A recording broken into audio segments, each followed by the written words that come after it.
이제 우리가 그 요양급여 신청하는 법에 대해서 공부를 해볼게요. 하나씩 그 공부를 할게요. 그러니까 제가 산재 신청하면 그게 요양급여 신청이구나 이렇게 생각하시면 돼요. 산재 신청 이꼬르 요양급여 뭐 이렇게 생각하시면 돼요. 저 첨부 파일 그 출력 다 하셨죠? 거기 보시면 제가 좀 기본적으로 뭐 작성을 해봤어요. 이거 좀 참고하시면서 좀 그 강의 들으시고 거기 그 중간에 보면 재해 발생 경위에 대해서 제가 좀 작성을 했거든요. 제가 좀 디테일하게 적었습니다. 앞으로 여러분들이 그 신청서 이렇게 재해 발생 경위에서 작성하실 때 육하 원칙에 의해서 좀 상세하고 디테일하게 작성을 해야 돼요. 그래야지 공단에서도 뭐 확인 차원에서 뭐 전화가 온다거나 뭐 그런 일이 없어요. 처음부터 꼼꼼하게 작성을 해가지고 제출을 하셔야 되고요. 뭐 가령 작업 중 다침 언제 해가지고 뭐 어떻게 다침 뭐 이렇게 뭐 추상적으로 뭐 작성을 하면 안 됩니다. 그럼 공단에서 100% 전화 옵니다. 그렇기 때문에 좀 육하 원칙에 맞춰서 디테일하게 작성합니다. 자, 제가 이제 아까도 말씀드렸어요. 이제 우리가 요양급여 산재 신청을 하려고 하는데 이제 하겠습니다. 지금 이제 여러분들 상담이 들어옵니다. 상담이 들어와가지고 이제 우리 사무실로 방문을 하기로 합니다.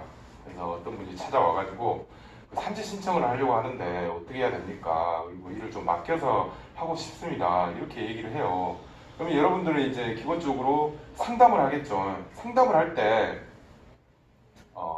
물론 이제 각자의 나름대로의 뭐 상담 일지를 작성해서 뭐 거기에 기입을 하겠지만 나중에 제가 상담 일지도 다 이렇게 올려드릴게요. 참고하셔가지고 자꾸 쓰시든가 아니면 별도의 서식을 만드시든가 이렇게 하시는데 꼭 그 필수적으로 들어가야 될 내용들이 있어요. 그리고 상담을 통해서 꼭 우리가 알아야 될 내용들이 있습니다. 그게 뭐냐면요.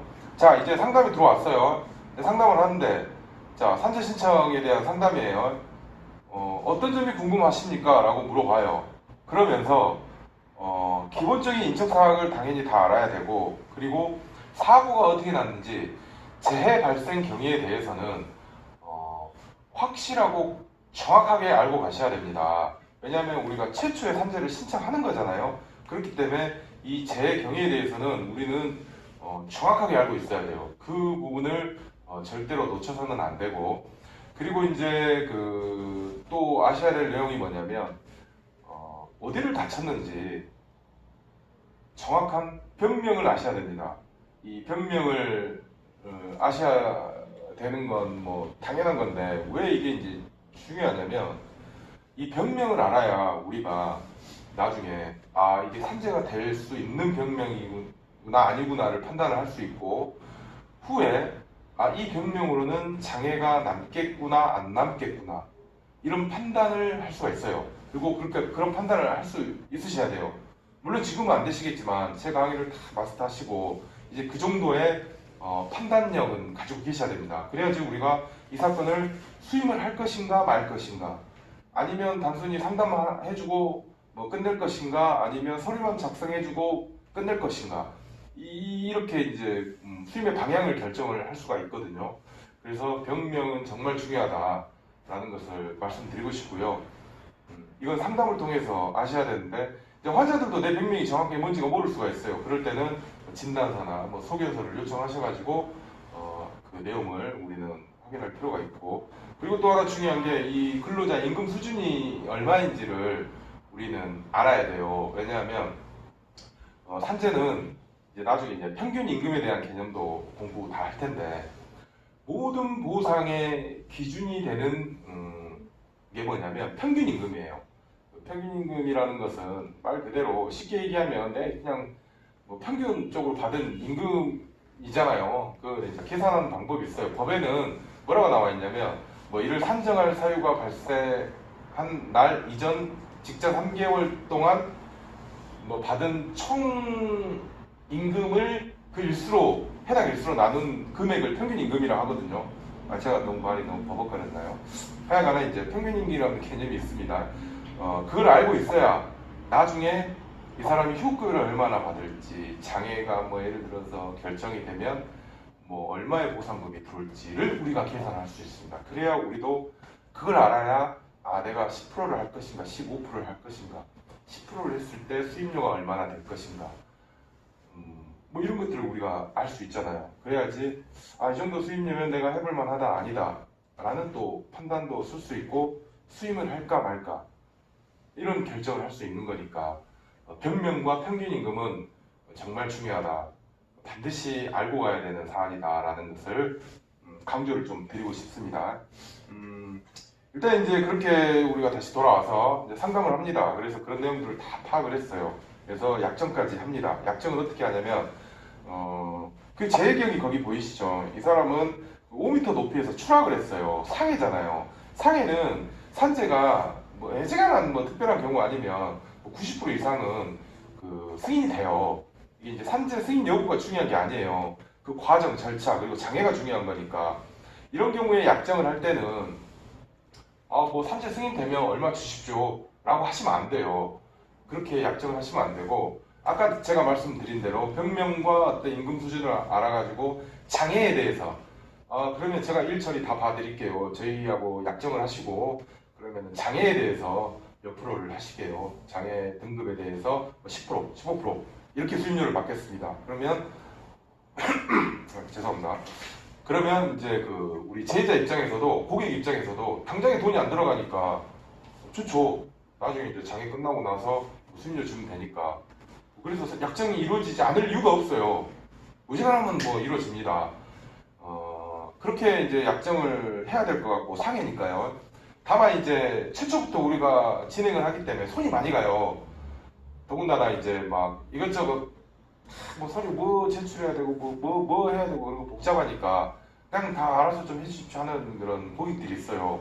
그런 분들은 우리가 이제 병원에 가서 또 서류도 떼야 될 때도 있고 뭐 그러기 때문에 뭐 이런 경우는 착수금 얼마를 받으셔도 될 것 같아요.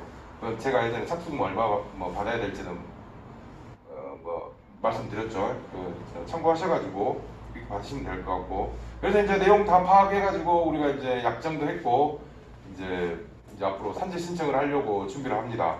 그래서 우리는 이 요양급여 및 휴업급여 신청서라는 이 서류를 작성을 해야 됩니다. 그러면 자, 작성을 어떻게 해야 될까요? 거기 보시면 한번 보면서 얘기를 좀 할게요. 그 제자라고 나오는 인적사항은 다 기본적으로 그냥 다 작성을 해주세요. 다 작성을 하시고 여기 보시면은 뭐 채용일자, 국적, 직종, 출근 시간, 퇴근 시간, 작업 개시 시간, 뭐 종사상의 지위, 고용 형태 뭐 이런 거는 굳이 작성을 안 해도 크게 뭐 문제가 되진 않아요. 뭐 일종의 뭐 필요적 뭐 작성란은 아니에요. 그리고 그 밑에 이제 보험 가입자와의 관계는 꼭 작성을 해주십시오. 이거 어떤 경우에는 또 산재 되고 안 되고에 또 차이가 있을 수 있으니까 뭐 어지간한 경우 뭐 해당 없음으로 뭐 작성하시면 되고요.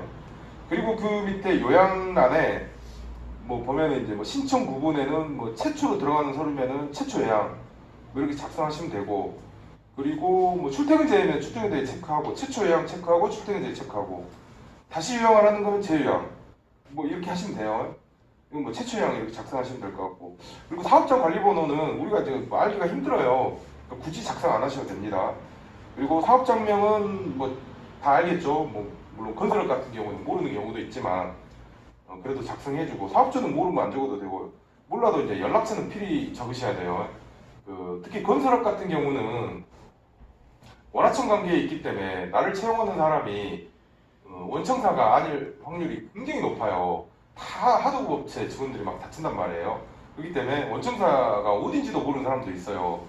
그렇기 때문에 나를 실제 채용하고 나를 채용했던 어떤 뭐 오야지가 됐든 어떤 사장이 어떤 관계자가 있을 거 아니에요. 그냥 그 사람 인적사항을 넣으세요. 그러니까 연락처를. 그럼 공단에서 이렇게 글이 연락해가지고 뭐 어떻게 통해서 결국은 최종적으로 원청으로 들어가요. 왜냐하면 이제 건설은 보험을 책임을 지는 어떤 보험 가입자는 원청사가 되니까 결국은 원청사 확인이 돼야 되거든요. 그래서 어찌됐든 뭐 누가 됐든 간에 연락처는 꼭 작성하시고 그리고 이제 뭐 사업장 주소 뭐 적으시고 그리고 뭐 재원인 및 발생 상황 요거는 이제 아까도 말씀드렸지만 제일 중요한 부분이기 때문에 디테일하고 육하의칙에 근거해서 상세하게 좀 작성을 하셔야 되고요. 그리고 이제 카지 부족하다 그러면 이제 별도 첨부를 해가지고 이렇게 작성해서 그렇게 하셔야 됩니다. 여기에다가는 뭐 별첨, 뭐 별도 첨부 이렇게 하시면 되고, 그 밑에 1, 2, 3, 4, 5 있죠. 요거는 뭐 해당되면 읽어보시다가 딱딱딱 체크하시면 되고, 그리고 이제 목격자가 있으면 뭐 적으면 되고, 가해자 있으면 적으면 되고. 가해자라는 건 뭐냐면 그 내가 작업을 하는데 내 동료 근로자가 와가지고 나를 뭐 이렇게 했다, 이건 가해자가 아니에요. 산재에서 말하는 가해자는 나중에 이제 구상법 파트에서 할 건데, 우리 회사하고도 관련 없는 제3자에 의해서 뭐 내가 피해를 입었다, 그런 경우에는 이거 작성해야 됩니다. 왜냐하면 우리가 공단에서는 제3자에 의한 사고면 구성권을 그 사람한테 행사를 해야 되니까.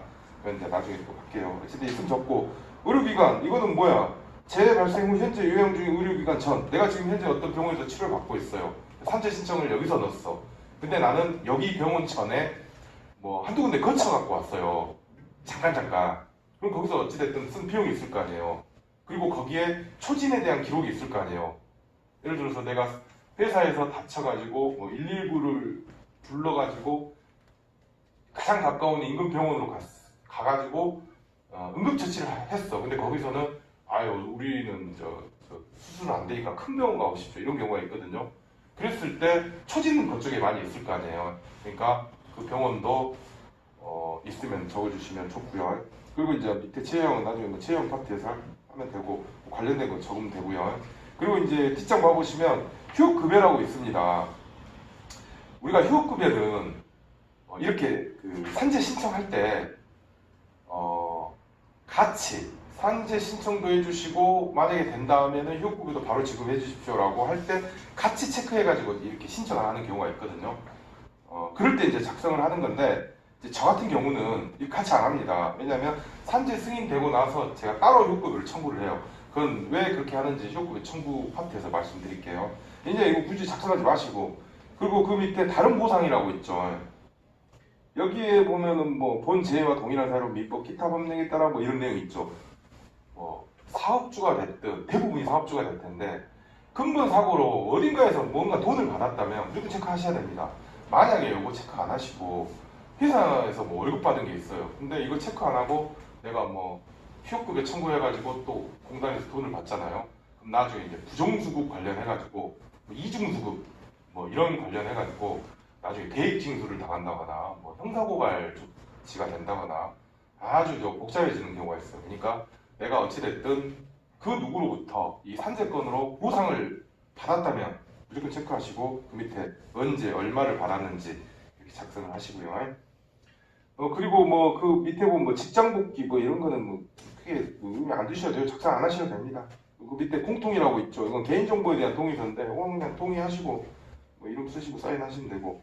그리고 또 그 밑에 보면 요양급여 신청서 및 휴업급여 청구서 대행 대출 위임 동의장 있죠. 이건 뭐냐면 의료기관이 병원에서도 산재를 신청하는 경우가 있어요.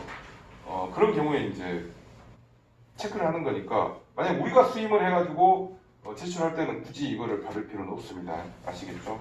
그리고 뒤에 보면은 이제 이 두 장이 요양급여 신청서입니다. 산재 신청. 이건 이제 신청서고, 그 뒤에 보면은 소견서라고 있죠. 그 두 장 있잖아요.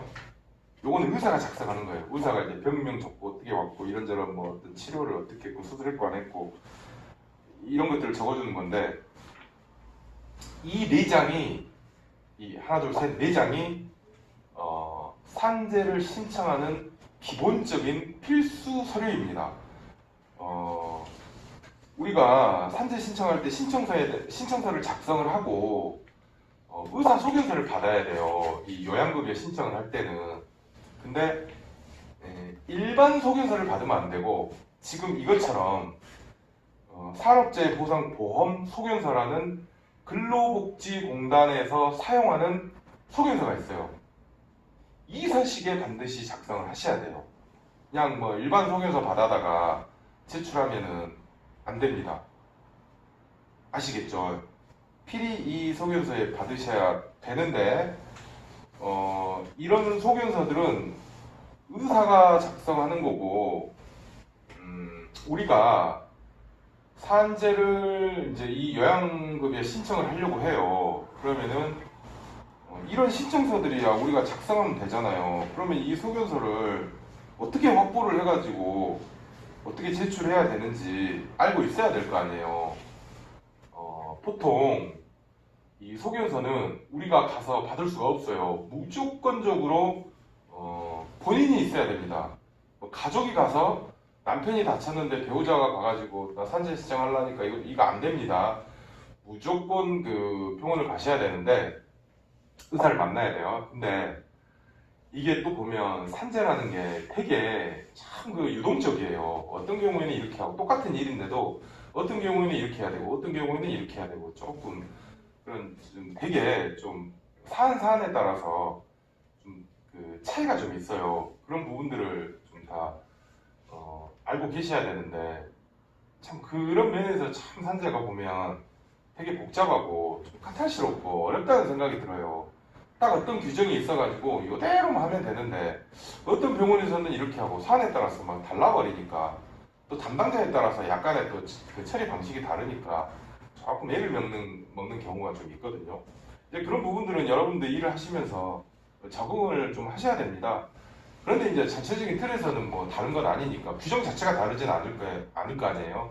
처리 방식이나 그런 거에서 좀 차이는 있겠지만 가령 우리가 이제 개인 병원 같은 경우에 개인 병원에 입원을 하는 경우가 있어요. 조그마한 병원에서 그런 경우는 그냥 뭐 가족이 됐든 누가 됐든 산재 신청 좀 해주십시오라고 하면 돼요. 그러면은 바로 그냥 개인 병원은 원무과가 있고 의사가 있으니까 바로바로 소통이 되잖아요.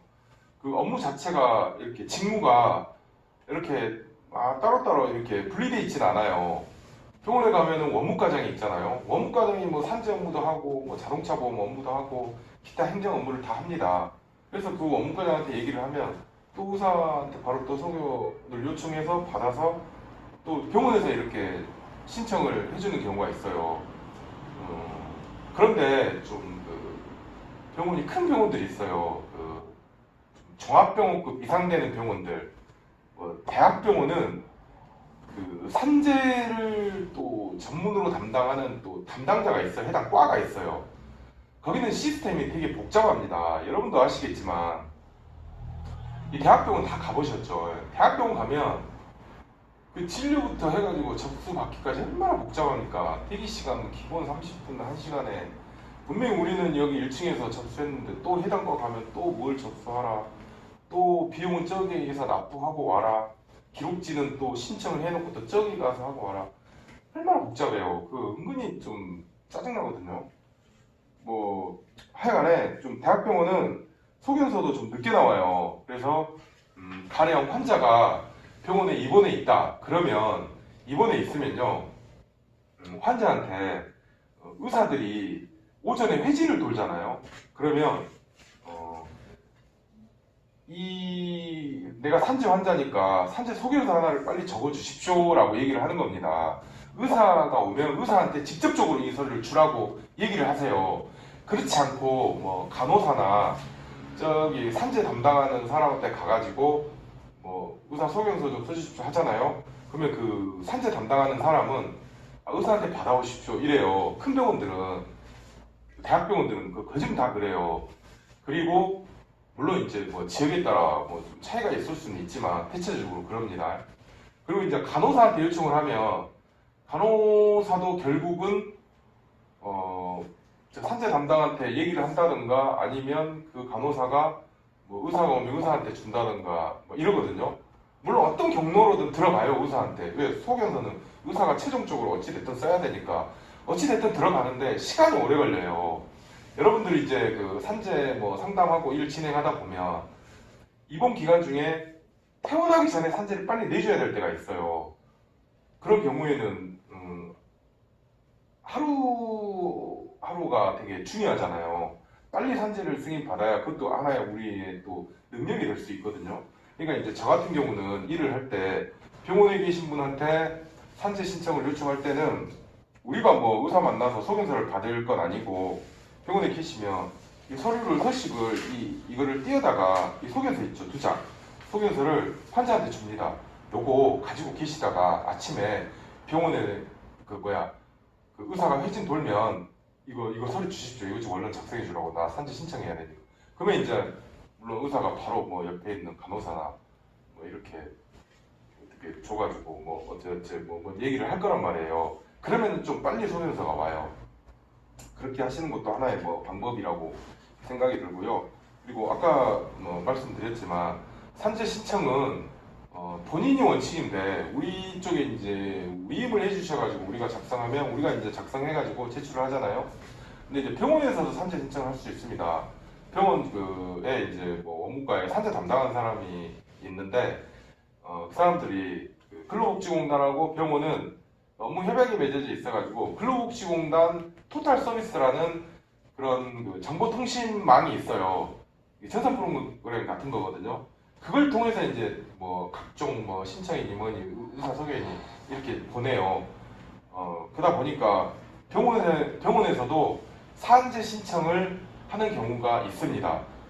그 점도 좀 알고 계시면 좋을 것 같고, 그리고 이제 간혹 가다가 뭐 산재는 회사가 신청하는 거 아니냐라고 생각하시는 분도 계실 것 같은데, 회사는 산재를 신청할 수 있는 뭐 권리가 있는 건 아니에요. 다만 그냥 뭐 편의상 내 직원이 다쳤으니까 자기가 이제 뭐 서류 작성해가지고 대신 접수하는 경우는 있습니다. 그렇다고 회사가 뭐 산재 신청을 하고 해줘야 되고 뭐 그런 건 아닙니다. 그거는 뭐 알고 계시면 될 것 같고요. 그렇게 하는데 이제 이게 기본적인 필수 서류를 했잖아요. 이 서류를 넣으면서 반드시 또 들어가야 될 의학 서류가 있습니다. 그게 뭐냐면 초진 기록지, 그리고 수술을 했다면 수술 기록지, 그리고 뭐 예를 들어서 엑스레이를 찍었다든가 MRI를 찍었다든가 하면은 영상 자료를 뭐 CD로 카피해가지고 뭐 제출을 하면 되고, 근데 이제 병원에서 신청하는 경우는 굳이 우리가 뭐 영상 자료를 뭐 제출하지 않아도 돼요. 병원에서는 지그들이 알아서 토탈로 해버리니까. 그 서류는 필수적으로 들어가야 되고, 그리고 뭐 여러 가지 이제 의무 기록지가 들어가는 경우가 있어요. 뭐 의무 기록지에 포괄해가지고 병원 기록지를 의무 기록지라고 하거든요. 이제 거기에는 뭐 수술 기록지도 들어가고 처진 기록지, 뭐 닥터 오더지, 뭐 경과 기록지, 뭐 판독지, 여러 가지 그 서류가 있는데 내가 이제 산재 신청하는데 뭐 이도저도 모르겠다 하면 그냥 그 병원에 가셔가지고 그냥 의무 기록지 하나 좀 다 해주십시오라고 그냥 하셔가지고 제출해버리세요. 그러면 또 시간 편할 때가 있는데 뭐 그렇게 하셔도 돼요. 뭐 아예 굳이 필요 없는 서류 뭐 제출해서 뭐되냐라고 할 수 있지만 당장에 내가 뭔 서류가 필요하지 모를 때가 또 있을 거 아니에요. 그럴 때는 그냥 병원서류 다 떼어갖고 그냥 쳐버리세요. 그렇게 하셔도 크게 문제는 없습니다. 다만 초진 기록지하고 수술 기록지는 반드시 들어가야 된다. 초진 기록지는 이 환자가 어떤 재해 경위로 인해서 왔는지에 대한 내용이 다 들어가 있어요. 만약에 119나 앰뷸런스를 타고 왔다면 뭐 응급 뭐 기록지라는 게 있을 수도 있고, 뭐 실무상 뭐 이머전시 뭐 차트 뭐라고 하거든요. 뭐 그런 서류들이 반드시 들어가야 된다. 이제 그런 서류 내용들은 제가 이제 그 제 교재에다가 다 작성을 해놨으니까요. 그걸 확인하시면 될 것 같습니다. 그렇게 이제 우리가 신청서를 작성하고 소견서도 받았어요. 그리고 각종 뭐 의무 기록지, 초진 기록지, 수술 기록지, 뭐 영상 자료, 엑스레이나 뭐 CT나 MRI 찍은 게 있으면 요즘 다 카피로 그 CD로 다 카피해 주거든요. 그렇게 서류를 첨부해 가지고